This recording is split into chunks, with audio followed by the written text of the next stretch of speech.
going to their movies. Why do you think black culture is getting more popular? You look at some of the most influential people in the world and throughout history, it has been mostly African Americans. Michael Jackson, Michael Jordan, LeBron James, Wow. Patrick Mahomes, Yeah. Denzel Washington, Danny Glover, Morgan Freeman, Jonathan Majors, Michael B. Jordan. You look at baseball. I mean, baseball, a lot of the best players in baseball are black. But they're not African American. They're more Dominican, Yeah. some Puerto Rican. But honestly think the main reason why black culture has taken over, like why a lot of people adapt black culture, is because of the music. The most influential people in the world, in my opinion, are musicians or record sellers. Yeah. You got Drake, you got DaBaby, you got Lil Baby, you got all the J. babies. Cole, Kendrick, all the babies. You have all these black Baby Keem. Everyone's got little something in their name now. Right. You know what I mean? But it's just you have all these black artists who are having a huge impact in the world. Like Kodak Black is another good example. He's building schools in Africa somewhere. Yeah. You know what I mean? So I like Kodak Black. My brother hates Kodak Black. I like Kodak Black too. Not gonna lie to you. I think he's a good artist. And he's different. He's different. That's what it's all about. Yeah.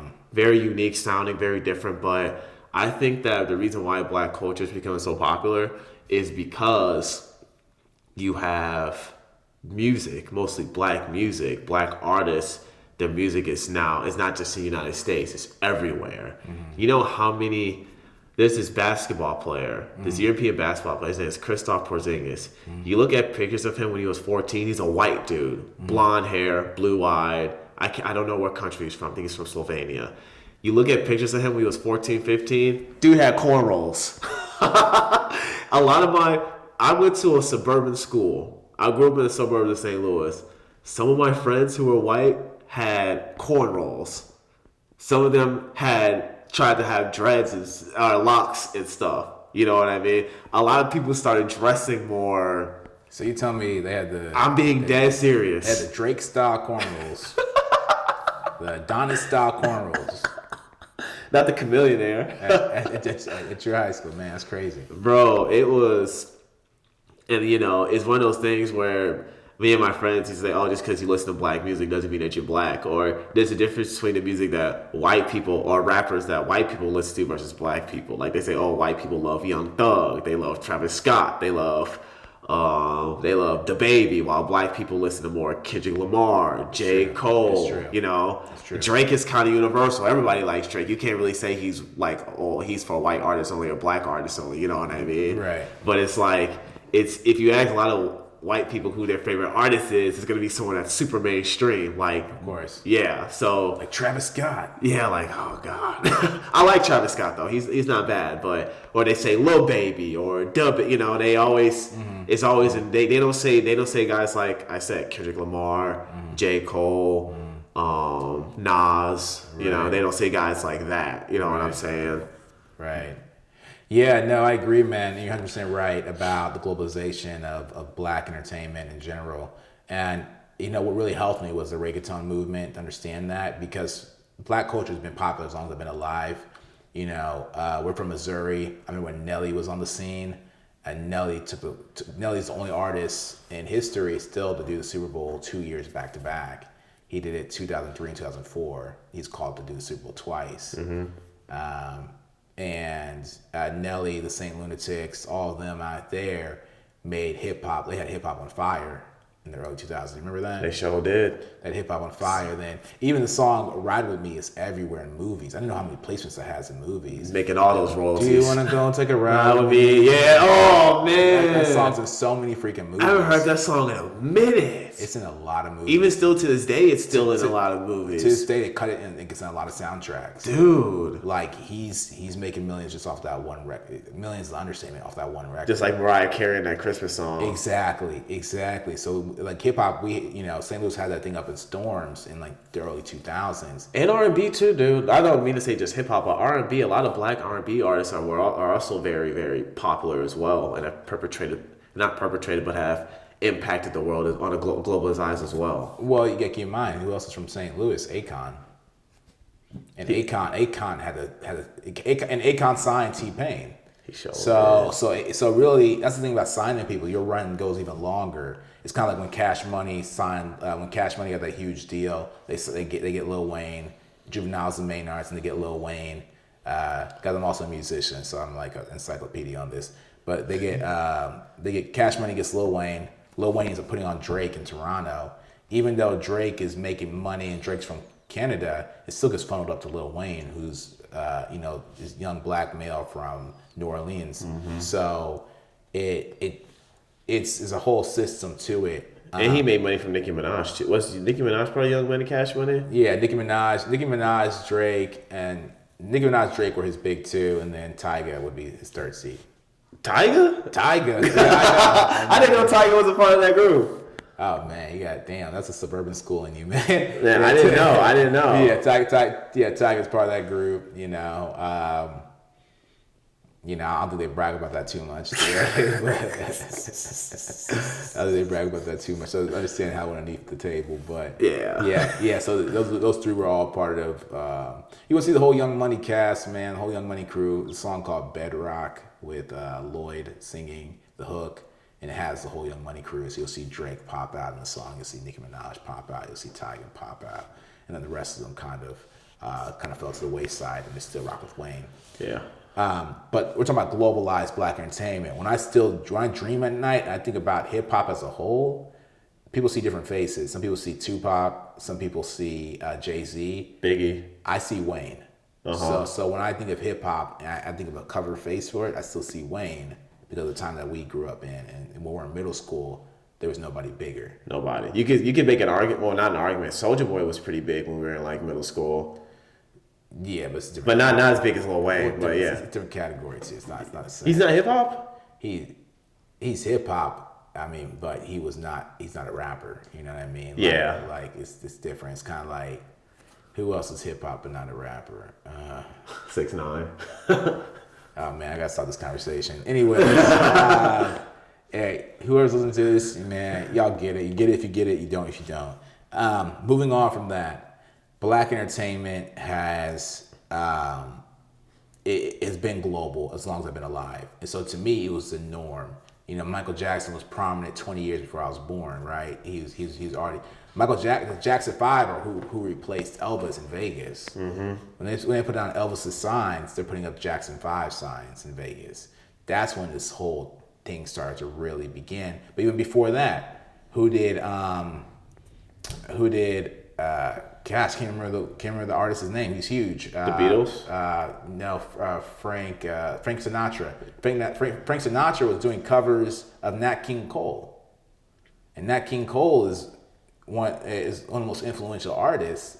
L is for the way you look at me. Like that whole song. Don't copyright me. I know my voice sounds exactly like his. But Nat King Cole. Frank Sinatra would always do covers of Nat King Cole because that's how influential we've always have been. So my whole life, I've known how influential black entertainment was. But now being able to see the reggaeton movement explode, and I don't know if it's staying where it's at right now, but seeing that explode, I've seen how people's perceptions have changed towards the Latin community based off the success of Bad Bunny, Bad Bunny, J Balvin, Karol G. And Double, like all these people are coming, and really the first one was Daddy Yankee, who broke the scene for them. But I see how people's perception of that party is now changing, and that's powerful, man. I think Despacito really, even I think that song really broke waves when it first came out. Even though a lot of people didn't know what he was saying, it was still a pretty catchy song. And then Justin Bieber remixed it, and it got even more popular. The guy won an award for that song. I think that song. I know it's not reggaeton or anything, but you're right. That really opened the way for. No, I don't know if there was something before that, because don't forget we still had that era of Celine when she was really big. Exactly. God rest her soul. But exactly. But I know that song was when I started paying attention. I can only say for me, Josh Bruce, when I started paying attention more to Latin music. Yeah. And then you hear about Bad Bunny and all these other guys coming out. I think of college, that was like when I was a DJ, everyone would walk up to me, mostly women, mostly girls. Can you play Despacito? I'm like, yeah, I got you. I like that song anyway. And then after I play it, can you play it again? I'm like, hold on. Y'all only play this twice in a row? Yeah. You're like this is that's like, wait, what? Okay, we could we could do an encore, But What yeah, do you think the number one viewed music video on YouTube is? definitely a Latin song. It's Despacito. Yes. Is it? It's number one viewed video on YouTube. Yeah. Yeah, so it's there's reason to all this, and so it's important. And so what I want to get on this conversation the most about, and really harp into people and harp into it, remind myself, is that we in the black culture, I don't know if you guys know this, but we kind of blame black youth for wanting to go into entertainment. We kind of get upset that all we want to do is be entertainers. All we want to do is entertainers. I would love for us to go into more fields like the medical field, and go into fields like STEM, science, technology, engineering, math, law. Exactly. Yeah. More into STEM, but in the same breath, our perception globally it changes based off of our success in entertainment. I have a newfound respect for Koreans, South Koreans, based off of the success of the films, based on the success of Squid Game, and based on the success of Parasite, right? My respect deepens for that, and also the respect for the K-pop groups, right? Whether I'm not a huge BTS fan. I'm sorry, guys, I don't have BTS tatted on me, but I do like this group called Blackpink. It's a K-pop group. I watched a documentary on Netflix, and I really started liking that group, and so they changed my perspective on South Korean lifestyle, and I have a really good friend from there too who helped solidify that as well. So black entertainment is important. That's what I'm trying to get at. The more they see our faces, the more they see us, the more they see us, it heightens their awareness to our popularity, our innovation. We're so innovative. That's what happens to communities that have been oppressed. A community that's been oppressed for so long, or oppressed in different ways, the world has a way of balancing itself out. And so this past century, we've been really able to showcase all the things that we had to hold dormant for all this time. Your thoughts on globalization of all this? We've been over this before. Yeah, right? yeah, we have. But it's important. It's very important, and I agree with you 100%.